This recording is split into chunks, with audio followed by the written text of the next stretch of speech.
السلام علیکم ورحمۃ اللہ وبرکاتہ۔ نحمد و نصلی علی رسولہ الکریم، اما بعد، فقد قال اللہ فی القرآن المجید والفرقان الحمید، فاعوذ باللہ من الشیطان الرجیم، بسم اللہ الرحمن الرحیم۔ ام یحسدون الناس علی ما آتاہم اللہ من فضلہ، کیا لوگ دوسروں پر حسد کرتے ہیں کہ اللہ تعالیٰ نے اپنی نعمت دوسروں کو عطا کر دی اور انہیں عطا نہیں کی۔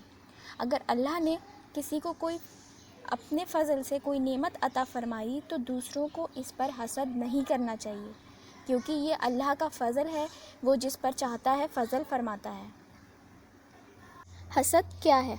حسد مطلب کسی دوسرے شخص کی کسی چیز کو دیکھ کر جلن ہونا اور اس سے وہ نعمت وہ چیز چھن جانے کی خواہش کرنا، یہ حسد ہے، اور حسد کرنا حرام ہے۔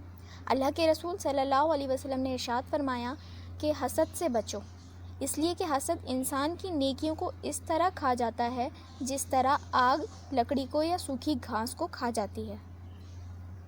حسد کی حقیقت اس طرح ہے کہ اللہ تعالیٰ نے کسی بندے کو کوئی مال و دولت دیا، یا کسی کو صحت دی، کسی کو عزت دی، کسی کو علم دیا، مطلب کسی بھی طرح کی کوئی بھی نعمت دی، دنیا کی ہو چاہے وہ دین کی، تو اب کسی دوسرے شخص کے دل میں اس کے لیے جلن پیدا ہو رہی ہے، اور کیا خیال آ رہا ہے کہ دل میں کہ اس سے یہ نعمت چھن جائے، کہ یہ چیز اس کو کیوں ملی اور ہمیں کیوں نہیں ملی۔ اگر کسی کی ترقی سامنے آتی ہے تو اس کے دل میں افسوس ہوتا ہے، جلن ہوتی ہے کہ اور تو یہی چیز حسد ہے۔ اب اگر یہ دیکھا جائے تو یہ نظر آئے گا کہ حسد کرنے والا اصل میں اللہ کی تقدیر پر اعتراض کر رہا ہے کہ اللہ پاک نے یہ نعمت اس کو کیوں دی، مجھے کیوں نہیں دی، اور ساتھ میں یہ بھی سوچ رہا ہے کہ یہ نعمت کسی طرح سے اس سے چھن جائے۔ اور یہ بات ہر ایک کے دل میں ایک نہ ایک بار تو ضرور آتی ہے۔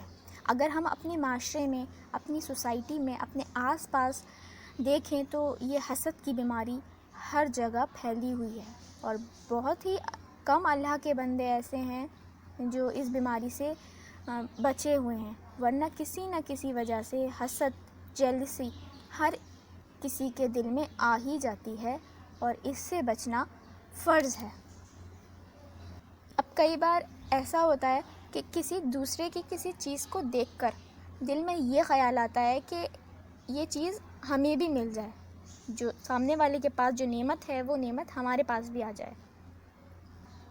تو یہ حسد نہیں ہے، بلکہ یہ رشک کہلایا جائے گا، کیونکہ ہمارے دل میں یہ خیال آتا ہے کہ اس سے وہ نعمت چھن جائے تو وہ حسد ہوگا۔ اگر ہم یہ نہیں سوچ رہے کہ اس سے وہ چیز چھنے، ہم یہ سوچ رہے ہیں کہ وہ چیز ہمارے پاس بھی ہو، ہمارے پاس بھی وہ نعمت ہو، تو وہ چیز رشک ہے، اور اس پر کوئی گناہ نہیں ہوتا۔